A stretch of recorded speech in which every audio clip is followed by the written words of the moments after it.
Hey, everybody. Welcome to another episode of the Dark Art Society podcast. My name's Chet. I'm your host. And today I'm going to be doing a solo podcast. As you know, if you're a regular listener, I have not posted a podcast episode over the last 2 weeks because of my solo show that is coming up a week from this Saturday. And it is Tuesday right now. So it's been really quite a busy time for me, and I haven't had time to do the podcast. Um, I suppose a couple of years ago I would not have skipped the podcasts, but this year, last year, if you've been following along, I kept thinking I was going to die because I was so tired working on the last two shows I did. I had these moments where I was like, this isn't worth dying over. I was so exhausted. And I don't know if you can tell now, but I'm pretty exhausted. But what's different about this time is that I haven't pulled any all-nighters, believe it or not. So I'm very proud of myself for that. I pulled a couple late ones, but no all-nighters, none of those killer um 18-hour days where I'm laying in bed when I'm going to sleep thinking, I hope I don't die from a heart attack in my sleep. So I'm kind of proud of myself there. I'm also, on schedule, I guess. So point being is that I took a couple weeks off from the podcast so that I wouldn't have to practically kill myself. So I thought I'd just do a solo podcast because I didn't have time to line anything up or coordinate getting a guest on. And I thought maybe I'll do a show about how to create a solo show, a solo art show, because that's something I haven't really heard anybody talk about. And it is a process. And I think it's kind of interesting. Even if you're not an artist, it's kind of an interesting process. So I thought I'd just talk about that, maybe do a shorter one today, just to have something to post because I appreciate you all listening. And I don't want to, I don't want to leave you without a podcast I know there's a handful of people that listen to it when it comes out. So want to make sure everybody's happy. So first things first. Oh, I didn't even check okay. I guess I'm not gonna read off the new subscribers this week because I didn't go and get that together in time. But I'll do it next week. If you want to support, you can go to patreon.com/Dark Art Society. Join for $1 a month or more. If you join at the $5 or above level, you get entered into a drawing to win a skull, SKULLSHOPPE.com. They make amazing skulls. And yeah, so I guess we'll get into it. I don't think there's anything else to talk about other than that. Yeah, just been painting for the show and focusing on it. At this point, all the paintings are done. It's about a week and a half before the show opens, and all the paintings are done, photographed, varnished, and I'm just attaching frame corners to the frames. So I thought I would go over my process for creating a solo show. So it goes like this. At the point where you're getting as an artist, when you're getting solo shows, you have probably, or you should have, developed your voice and your style. And because that's, key to creating, I think, a good solo show. I remember my first solo show, I think, was in 2005 or 2006, and I was asked to do it. It was a 4-person show, I think, called New Blood at Copper Gallery, and it was for newer artists. I think Dan Quintana was one of the artists. Pooch may have been one of the artists.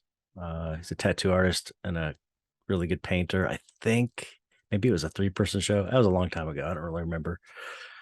I'd have to look it up. But anyway, that was my first technically, gallery solo show. And what I did was just kind of like painted a bunch of paintings. And, I had at that point established that I was painting monster portraits. And that was pretty much all that was the theme for me. It was just kind of like continuing the monster portrait thing. So they're all mostly head and shoulders or waist up creatures with a background. And but I didn't even know I don't even think I really thought about how you do a solo show. What makes a good solo show?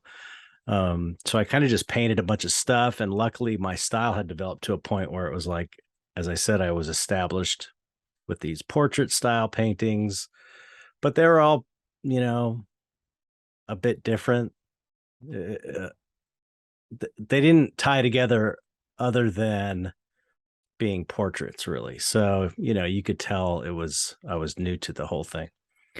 And what I discovered over the years was it's like, it's nice if a solo show has, you can have, it has to have some kind of continuity. Um, whether that's a theme, whether that's a color scheme, whether it's a format, often it's a number of these things. I did my show Lilith in 2009, maybe, I think. Um and I remember that was the first time I think where I thought I'm really gonna kind of take a subject matter and create a show around it. And that was the mythology of Lilith. And I also thought I was going to, I'm going to use cool colors, and I painted everything in like blues and purples and stuff. So that was the theme. And it was a pretty successful show. Some of the pieces, were a little bit, I don't know, stuck out a bit. There was a couple pieces that didn't quite, I don't know, could have been more uh, congruent, I guess, with the overall feel of the show, but it was still, I think pretty successful creatively. Um, but now at this point in my career, I feel like I know how to do a successful solo show, and I'm not talking like financially successful. I'm just talking about creating a good show. So, the way it starts is a gallery will ask you, "Hey, you want to do a solo show?" And then you say, "Okay." And uh, at least this is my experience anyway. And and then it's up to me as to what I'm going to do for the solo show. There's not really any input from the gallery unless you ask for it. Again, this is my experience. It might be different for different galleries, but this is Copro Gallery. They're really cool about that. They kind of leave the art to me. And so this year I was like, I don't know. I was painting some studies, as I often do, to try and come up with ideas. And just I use the study process sometimes. For those who don't know, studies are small paintings, like preparatory paintings for larger pieces. But I also use it as sort of the sketching process to get ideas, the same way that I would sketch in a notebook. Sometimes I like to do it just in oil paint. So I kind of came across this uh, guy that looked like a zombie and a robot. And I think that this was probably, I mean, I love zombies. I just think they're cool. But I think the robotic aspect of it came from my friend Josh Breckenridge, who had sort of gotten me into the NFT world. And there's a lot of like sci-fi art and stuff in that space. And I was seeing a lot of computer stuff, computer animation, a lot of robots and stuff, and that may have kind of seeped into my subconscious. So anyway, I painted this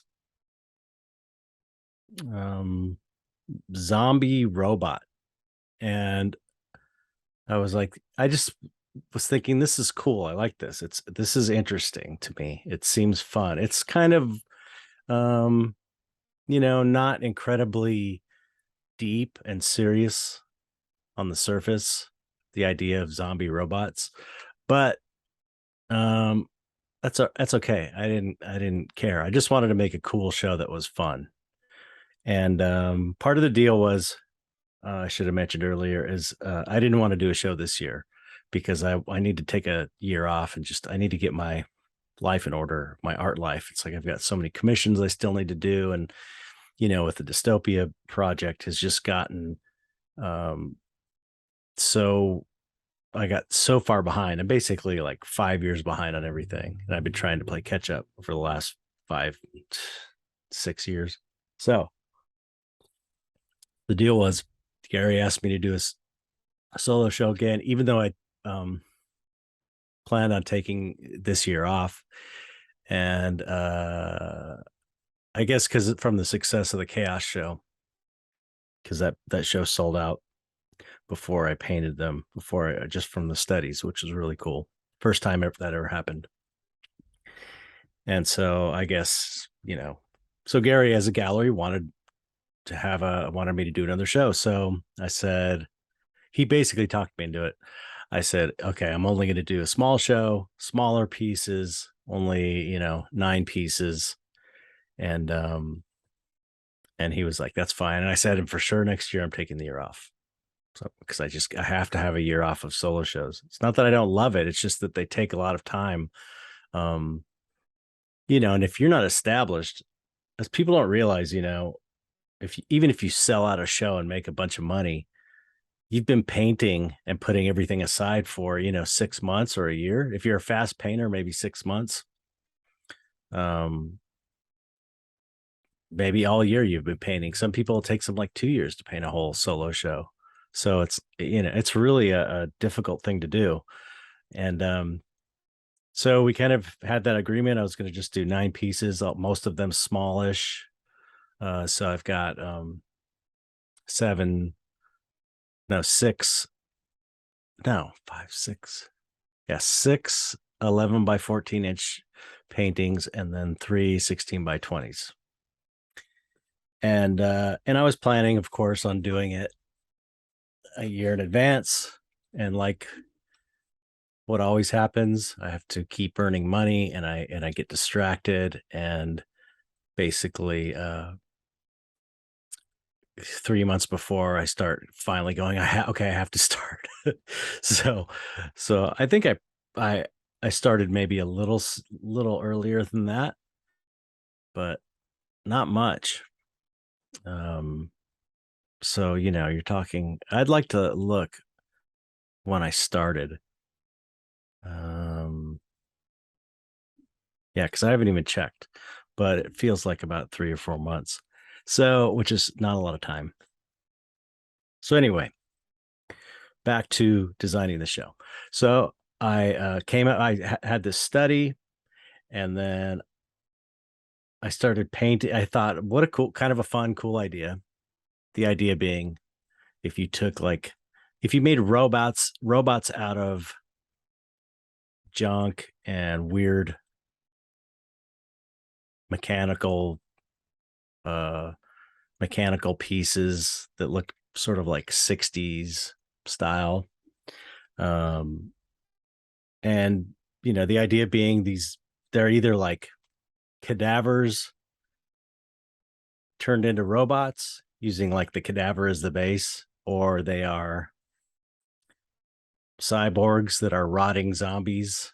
I'm not really sure. Or they are just like somebody made robots out of using cadaver parts, and they're just all like rotting robots, but they're kind of like rotting cyborgs in a way. Um anyway, so they're all messed up and decaying. Um and that was it. It was like, simple, kind of goofy idea, but fun and interesting to me. And as it usually goes, I find like a deeper meaning further on. I usually just let my intuition guide me and follow the artistic impulse that seems like it would be a fun, cool thing. And then I'll, as after the fact, I'll start to go, oh, there's kind of like a deeper meaning here. And, the deeper meaning to me is that, people are, the world we live in has a bunch of fear, fear about AI, anxiety about AI, and everything's breaking down, feels like. Um, People walk around like zombies in a daze. So there's kind of like, cultural uh references in there, I guess, if you want to look. Anyway, so I settled on that. I painted a bunch of studies. I found 9 solid ideas for the paintings, and I thought I'm going to make them all sort of look like portraits, standard portraits of these zombie death bots with, the dystopia kind of background. And and then I will paint, and I will do a new frame corner, sculpt a new frame corner, which I did. Let's see. If you're watching on YouTube, you can see it. It's kind of like a skull. It's like a mummy looking thing with tubes and mechanical implants and stuff. And then I made the third eye glow in the dark. You can't really, just the light's kind of bright in here, but it glows red anyway, or orangish. So that will tie all the paintings together: portraits, zombie, robots, all having the same frame corners and the same style of frame. And that's a nice theme, all goes together. And um and I decided I always try every year to kind of, to keep things interesting, to try and develop my style a little bit, or try new techniques a little, new things. I always try and keep it fresh in some way so that it stays fun and interesting to paint. So again, being seeing all this digital art on Twitter from being involved in NFTs, somewhat, because I pulled back a little bit once the market really went down, and I had to start this show, and so it was like, okay, I can't be doing that right now. So I sort of took a little break from that world, and that distance actually gave me some interesting reflections that I'll be talking about on a future episode. Um, so anyway, I was seeing a lot of digital art. I was starting to get back into digital art, creating animations and stuff. And so that kind of got me thinking, oh, okay, how about if I take these studies? I just did rough studies, not very finished, scan them into the computer, and then finish them in Photoshop. So I'm bringing Photoshop back into my workflow after not using it really for years. In the very beginning, I was doing more digital stuff, and I just stopped using it because I was creating studies and then selling them. And it just seemed like if I do digital studies, then I have one less thing to sell and earn a living from. So I kind of only, haven't used Photoshop that in that way very often. But I really got into this new way of creating work. I scanned in the rough studies. I didn't finish the studies, and then I totally finished them in Photoshop. And I used some photo bashing techniques where I'm like putting images of skies in the backgrounds, photographs of skies, and tweaking them and changing them and flipping them and squishing them and using the liquify tool, changing the colors, and really, collaging it together, not just cut and paste kind of stuff, but making it my own. Some One of the themes in most of the paintings are like a cemetery in the background and a bunch of gravestones. So I got a bunch of cool old photos of tombstones and just like layered them so they kind of go back on forever. And so it was really fun to get back into digital in this way. And then I painted on top of all that in Photoshop and got everything to like a completely finished state to where it's like, okay, this is what the painting will look like, totally finished. And that's pretty different for me. Different. That's a lot different than the way I normally work.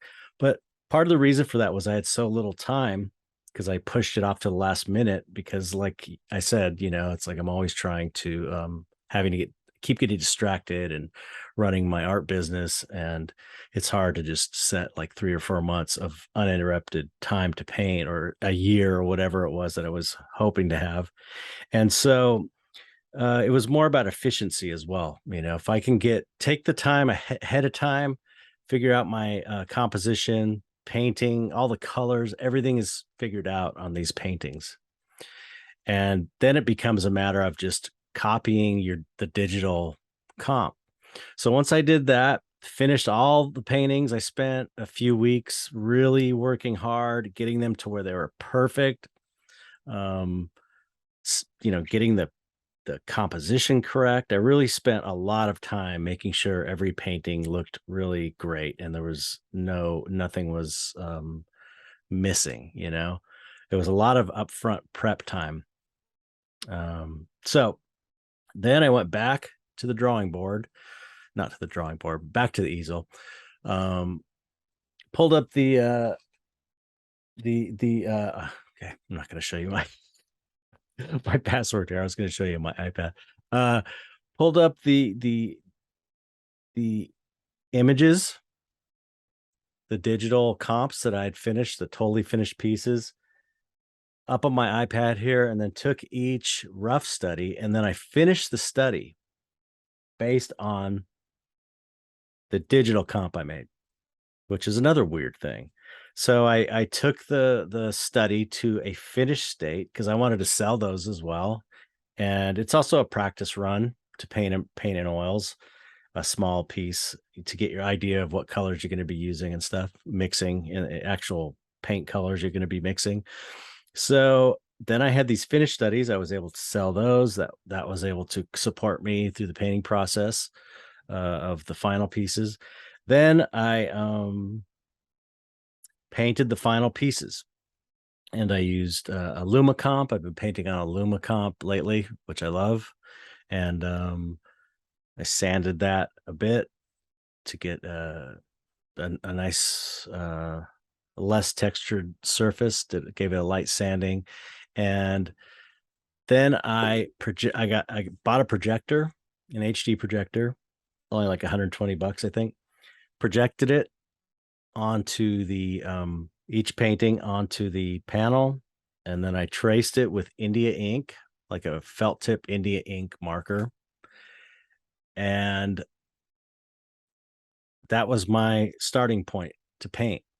Then I pulled the digital image up, and I just painted it. And each painting took, doing that technique, that the physical painting time took maybe about 3 days, which is really fast for me. And it was really a matter of just copying the reference and really using the reference. So it wasn't about like playing and getting creative and trying things out. It's like all that stuff was done in the very beginning in Photoshop, all the play time, design time. It was all done weeks before. And so this was a little more like about efficiency and discipline and matching colors. I actually put a plastic bag over my iPad so I could mix my colors and then put them on the iPad right next to whatever color I was trying to match. So I was able to match the colors just right and really go to town and just kind of like paint that thing. And it looked exactly like the study, or the digital comp, except better because it was at oils and it was finished to a higher degree. And so that was this new kind of technique I used. And it's definitely one I'm going to continue with because the painting process was so much more satisfying to know that it was all worked out and I wasn't going to get stuck somewhere. And, I really, really spent a lot of time with the setup and the comps in the beginning. And I knew each painting was strong, each painting was solid. There was as long as I kind of followed the guideline of the comp that I set up initially, I I knew that I would have a successful painting. So it was cool to come up, develop a new technique that I can continue to use. I ended up painting that if you've seen that skull flower painting with the skull with the flower that's in the eye socket. I use that technique for that because I didn't have time for much time for that one either. And so anyway, that was kind of a cool thing. Uh so somewhere in there I sculpted the new frame corner I talked about. At this point, I'm just like getting all of the um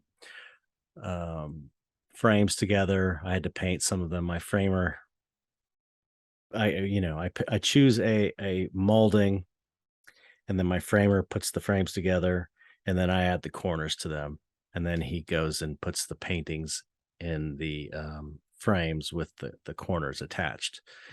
And three of the frames were in gold because he couldn't find it in black, so I had to paint them black, just black spray paint. So I had to sand them and stuff. So uh yeah, so that's pretty much it. It's like I let's see, last week I had to um I schedule everything out. When you do a solo show, you have to schedule it all out to a certain degree. You know that, like, okay, the show is on October 8th. That means they're going to be hanging it the week before, probably. That's generally how it goes with Compro. So I know I have to have everything paintings to them the week of the 8th early. So probably like Tuesday, 8th, 7th, 6th, 5th, like around the 4th or 3rd or something. So that's factored in. So the last week, it's not like I can paint until the day of the show or the day before the show. It's like everything has to be done a week before. You have to have, show ready pieces the week before the show opens.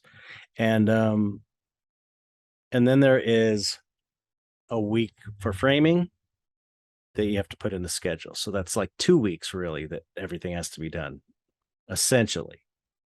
And then you've got photography, which my photographer luckily did me a favor, Larry Underhill, and he shot everything in a day for me while I waited just in a couple hours.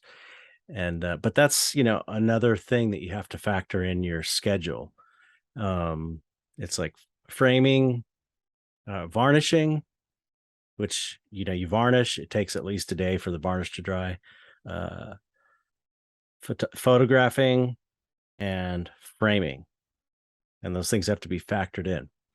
There's also the fact of making sure you have supplies, making sure you have enough brushes, making sure you have to order enough paint and the right colors and the terps, a gamsol, liquid, your painting mediums, your painting surfaces.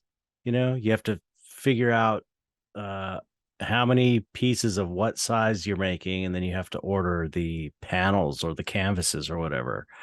So it's like, these are things you don't think of generally when you're thinking of, what's it take to make a solo show. It's like all kinds of, you have to kind of go on a shopping spree, which, I don't mind buying art supplies. It's kind of fun, but you have to have the money to buy it.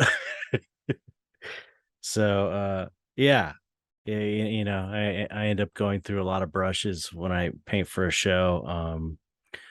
And I remember hearing the story about Boris Vallejo he'd always use new brushes every time he did a new painting. And I remember when I was younger, I was like, oh my God, that's so crazy that you'd buy new brushes every painting. Now it's like, of course you would, it makes total sense. except sometimes brushes get unique characteristics. Every artist talks about this that I know. Um, your brushes get messed up, and they take on this unique characteristic that helps you to paint a certain way that adds to your style. And you try and keep those brushes around as long as possible. Um, but it's like I gotta get rags. I gotta make sure I've got my scrubs in a bucket. These hand wipe things for when paint gets in your hand. There's all kinds of things that go into making sure your painting process is smooth. So I got, like I said, I got everything done except the frames. So and then I'm gonna have them delivered on now Thursday. I'm gonna have them taken to the framer so you can put them back in, and then the gallery's gonna pick them up because they're in that area.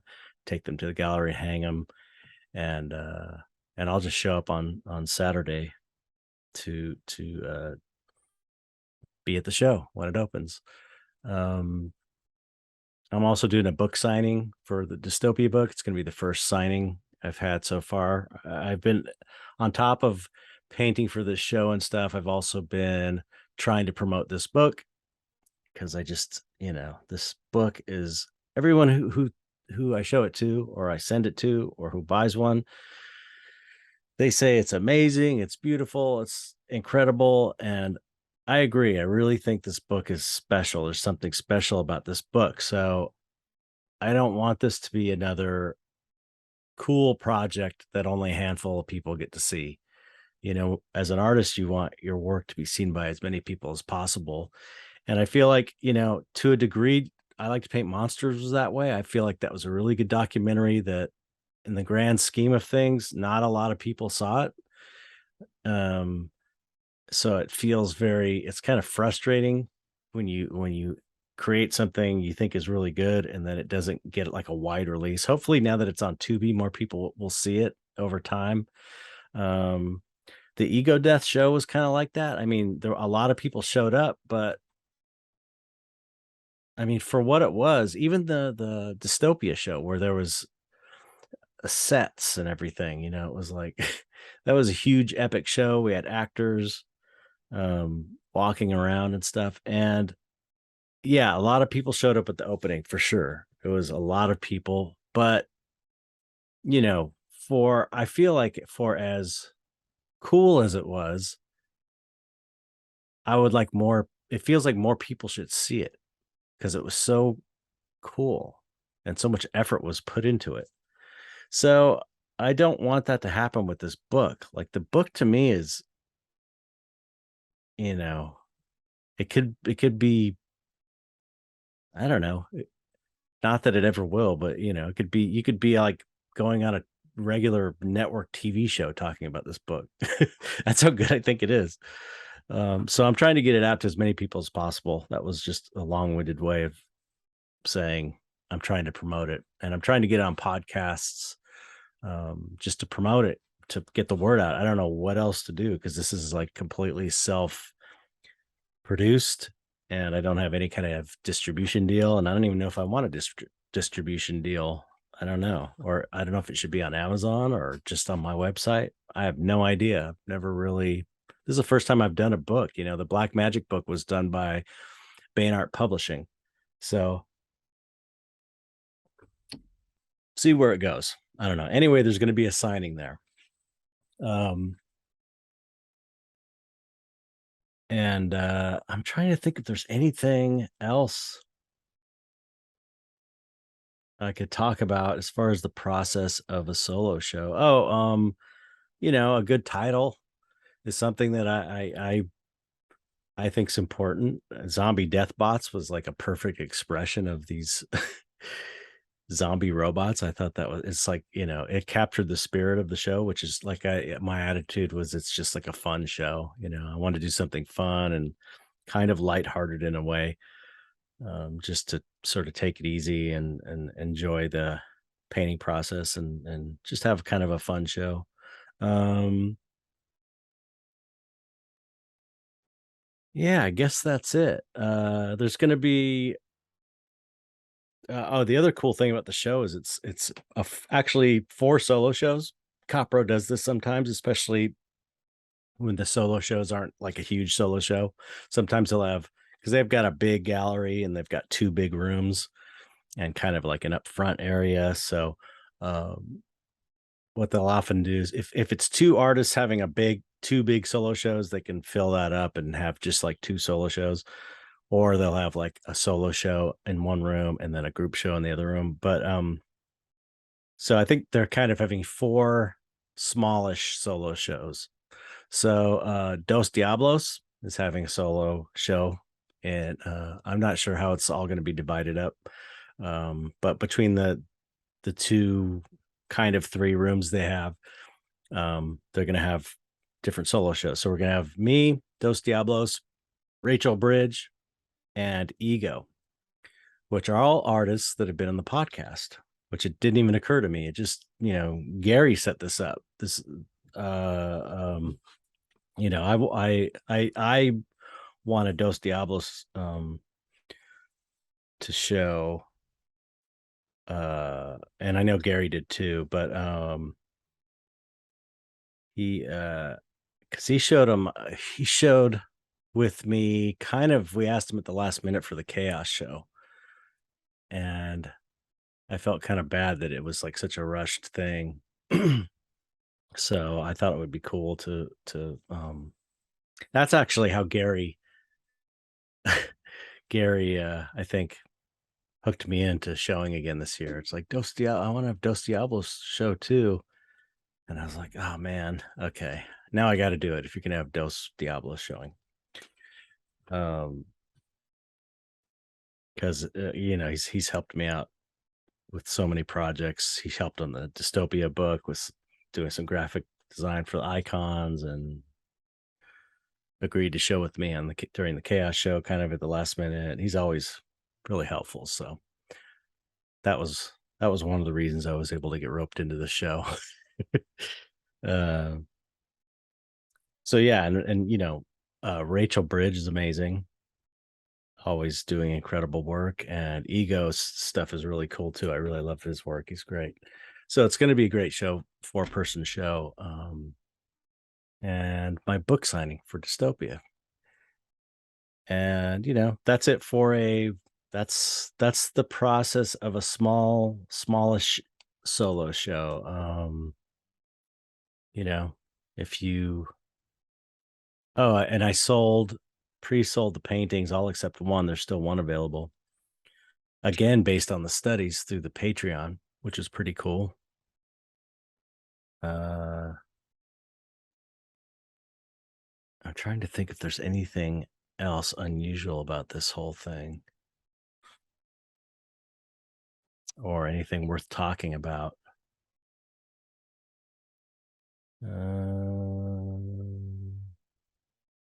I guess that's it. I mean, that's how you do a solo show.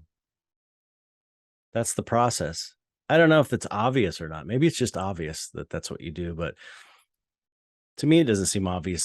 There's a lot of things that you have to think about, like framing, and the main thing being like the having a good theme and making the pieces all look like they belong in one show.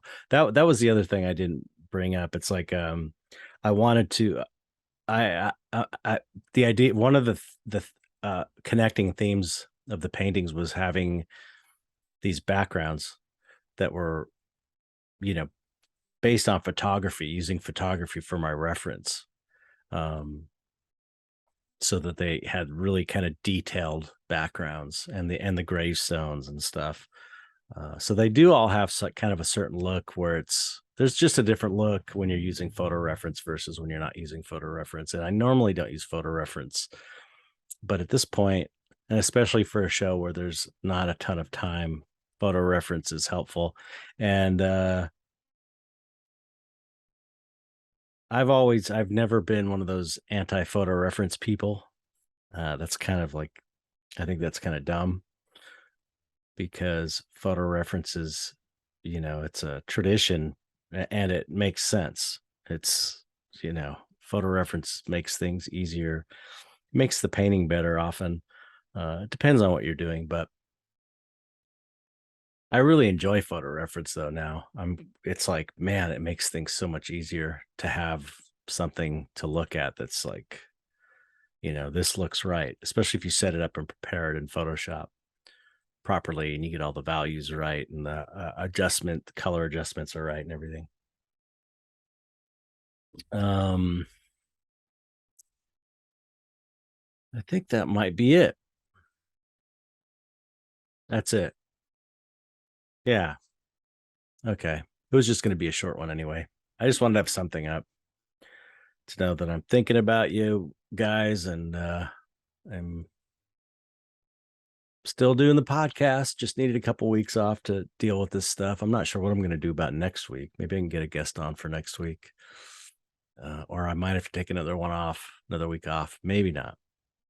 Um, that's another thing I guess I could talk about quickly is I'm really putting a lot of energy, not necessarily doing a lot, but I am thinking about it and focusing on it and putting my mental energy towards getting the YouTube channel happening. So if you can spread the word about the YouTube channel, the Dark Art Society YouTube channel, I want to try and monetize the channel so that that could be another source of money coming in. I'm trying to get just, enough passive income. You know the story with me. I'm trying to get enough passive income to not have to be working 7 days a week. Because that's the thing about this show. Why I'm so tired, even though I didn't put all nighters in, I've been working for at least 3 months without a day off, and pretty long days, couple 12, 13, 14 hour days, but not even time to take one single day off. It's like, come on, just I need to take one day off a week, just one. That's all I'm asking. So anyway, if you can spread the word about the Dark Art Society YouTube channel, I've just been learning a lot about it, trying to put the titles a certain way and play the YouTube game to get it in the algorithm. Because again, this podcast is a good example of this thing that I think is so good that only a small amount of people are hearing. I mean, as far as I'm concerned, this thing should be being listened to by millions of people. It's like these interviews are so interesting to me. I think they're so fascinating. The people that come on the show have such interesting stories to tell, and I think I'm sure that I think millions of people would be interested in hearing it. Maybe I'm delusional, but the things we talk about ultimately are just human interesting things that people would want to hear. I think it's just quality. I think it's a good podcast, and so I want it to get out to more people. Um, it's this is kind of the curse of being an independent artist and sticking to you know your principles and not changing what you do to get mainstream acceptance. It's like I want to get it out to as many people as possible, but I'm not willing to, you know, change it to the point where it's not the real thing. So anyway, point being, if you could, watch the videos, that'll help to, get the watch hours up. Like I need 4,000 hours of watch hours, and I'm at like almost, I think halfway, and then you need 1,000 subscribers, and we're almost halfway to 1,000 subscribers. Then I can get monetized, and then once you get monetized, it'll probably kick it in the algorithm will kick in and it'll get out to more people. And again, this isn't um as much about money as it is, honestly, as it is about getting it out to more people. I just want more people to see it. I'll take the money. That'll be great. But I want more people to see it. That's first and foremost. So spread the word. Dark Art Society on YouTube. If you're bored one day, go through, like all the videos, make sure and subscribe to the channel, and tell people about it. Share it on social media. That would be helpful. So I guess that's it. I can't think of anything else to talk about. I'm not really good at these solo podcasts. It's something that it's hard for me. I can talk to I can do an interview okay, but it's hard to just talk. I'm not a talkative person. I'm really not. This whole podcast is like totally goes against my nature. It's kind of funny. Um, anyway, I'm trying to think if I've forgotten anything. I've got my own Patreon, patreon.com/Chet Zar. I've been posting everything from the Zombie Death Bots show every day when I'm, done with my painting for the day. I post pictures of it. I'm posting time lapses, all that stuff. And I have a YouTube channel. I'm trying to get that going too, because I got all these old uh time lapse videos that I made for Patreon that are like, 4 years old or something. And they've got like 7 views, some of them, because it's like, most people I think are supporting the Patreon maybe to support me to, you know, they're just not checking every single post. So I figure after all this time, I'm going to start releasing some publicly to try and get the channel monetized again. So on that one, on that channel, I've got enough subscribers. I just don't have enough watch time. You got to get 4,000 hours in a 12-month period. And I only have like, just under 400 hours of watch time. So trying to get those things going, just trying to keep this whole ball rolling. Who knows what the hell's going to happen? Crazy, crazy world. What a life, but it's great. I love it. Um, it's amazing. It's amazing. Okay, let's wrap it up.